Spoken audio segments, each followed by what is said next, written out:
Hey, stop chasing leads and get chosen.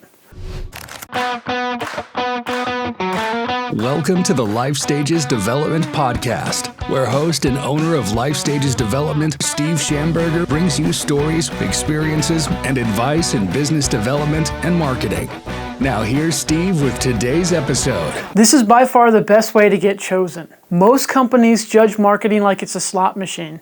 You put money in and you expect leads out. When that doesn't happen fast enough, you cut the budget. Then 6 months later, you're sitting there thinking, why are all my calls just people asking for the cheapest option? Let's break that down and see what's actually going on. If you measure marketing by how many leads did we get this week, you're checking the wrong gauge. Customers don't buy on your schedule, they buy on their schedule. A new project starts, equipment fails, an insurance claim pops up. That's when they need help. When that moment hits, they don't research the entire market, they pick from whoever they already trust. And that's why marketing feels unfair.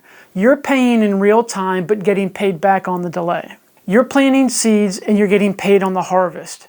Here's the business model behind getting chosen. A company grows 4 ways. You get more customers, those customers buy more often, they stay longer, they refer other customers. Most people hear that and think, cool, we need more leads. Sometimes you do. But for most service businesses, the easiest lever is getting better calls. Calls where customers aren't shopping for the lowest pricing, they're deciding. When the call quality goes up, 3 things happen. You close more deals, you waste less time on non-serious inquiries, and you stop competing on who can be the cheapest. You don't win by getting more conversions, you win by getting the right conversions. A low quality call starts with, how much do you charge? Or, can you match this price? A high quality call starts with, are you available? Can you handle this? Or we've got a problem and we need it solved. So you're not trying to convince them of anything, you're helping them decide if you're the right team. That's how you stop playing the volume game. You start trying to manufacture demand every week. You build the conditions when the people need you, you're the first call. Domino's had a moment where they basically admitted our pizza isn't that good. And they fixed the product and documented the fix. The marketing worked because it was attached to a real improvement. They didn't try to talk people into caring, they created reasons to care. They started taking more orders, they raised revenue, and they became the default choice in a crowded category. Now take that same idea and look at Progressive Insurance. Progressive didn't become a giant because they had the funniest ads.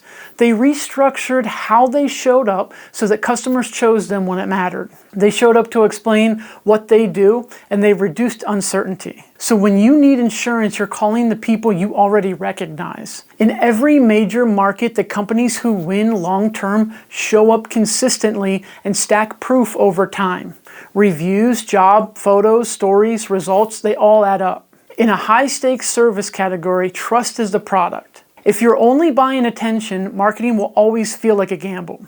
Attention is rented and it's gone the second you stop paying. But if you're building a demand that exists before the emergency, your marketing will start compounding. It's a stack of proof that lives online, a reputation people repeat when your name comes up, and a mental shortcut that puts you on the short list. So when they need you, you're the default. You don't need 47 strategies.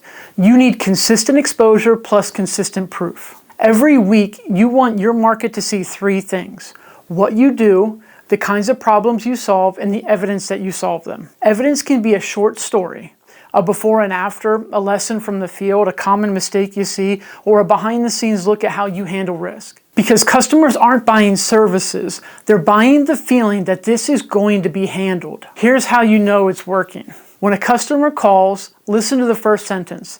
If it starts with, how much do you charge? You're in a commodity lane. If it starts with, are you available? Can you handle this? That's a serious buyer. And that's what you want because it means we're already chosen before the call. This is why a lot of companies say we're tired of marketing. They did a campaign, got some clicks, didn't see immediate leads, and they stopped. That's like asking for referrals once, hearing nothing, and deciding referrals don't work.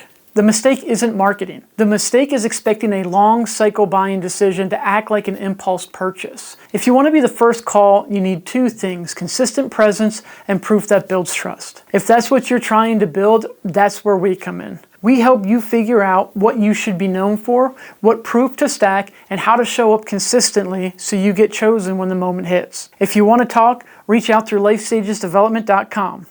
And remember, great businesses aren't built by accident. We share ideas like this regularly for leadership teams trying to clarify their brand, strengthen trust with the market, and make growth more predictable. If this conversation was helpful for you and you're thinking through similar challenges inside your business, you can learn more about what we do at LifeStagesDevelopment.com. Also, feel free to subscribe so you don't miss any future conversations.